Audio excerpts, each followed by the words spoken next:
This video is going to show you how to prepare an Alcon one-piece lens for insertion into the eye. On the back of all of the cartridges is a small graphic. Fill the cartridge with viscoelastic so the graphic is entirely covered with it. I'm going to use a toric lens here. Before you open the cartridge, make sure you tap the top so that the lens is released from the top of the case. The tips of the forcep are asymmetric, so use the thinner side to pick up the lens. Dip to lubricate, and then push the forward haptic against the wall to fold it, and then insert the lens so it catches within the cartridge. With the forcep completely closed, use the small notch to grasp the trailing haptic and fold it up on top of the IOL, pushing forward.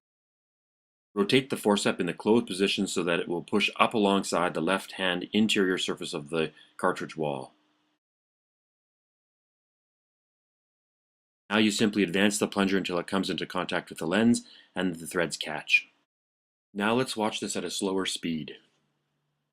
I use a C cartridge for all of Alcon's lenses. Fill the cartridge with viscoelastic so that it covers the entire IOL graphic on the back of the injector. Notice that the leading haptic is the anterior extent to which viscoelastic has to be placed. It can be helpful to have some viscoelastic protruding from the injector so that it's easy to lubricate the IOL when you try and insert it. In this example, we're also going to be using a toric lens, albeit a different power than in the previous video. Remember, before opening the case, tap the top to release the IOL from the surface, just in case it's stuck. The forceps used to remove the IOL from the cartridge have two different ends. One is thinner than the other, and it's the better end for picking up the lens because it's less likely to dent it. The IOL case has an open side that allows easier access to pick up the IOL using the forcep. Gently ease the IOL forward so that you'll eventually grasp it along the lower third. You don't want to grasp in the middle where it could damage the optic. The first step to inserting it into the cartridge is to lubricate it with viscoelastic. Dip it into the open chamber and then pull it back out. Fold the leading haptic against the edge of the cartridge so that it rests over the optic. Next, insert it into the open end of the cartridge so that the optic lodges there. It should feel fairly snug so that when you release the forcep, it doesn't fall out. Now close the forcep fully so that you'll see a groove formed that's going to allow you to guide the trailing haptic onto the surface of the optic. Catch the trailing haptic with that open groove so that it folds up on top of the surface of the optic. Bottom of the forcep is a small notch that will catch the optic, pushing it forward. Sometimes it helps to push down slightly so that the optic starts to fold.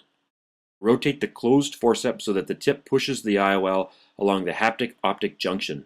If you advance the optic along the right-hand wall, this can dent the optic, creating a spur that can rupture the bag. Now let's see the results.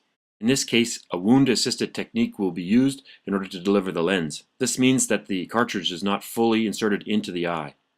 A Drysdale is used initially to rotate the IOL into position.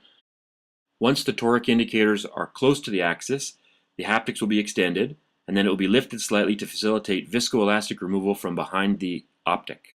INA tip is inserted underneath the optic, and viscoelastic is removed. This is important because if the viscoelastic is left underneath the IOL, rotational stability can be compromised.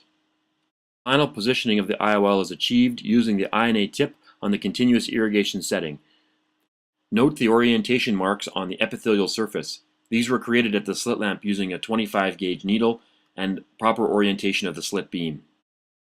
The IOL is confirmed to be in good position underneath the marks before removing the INA tip.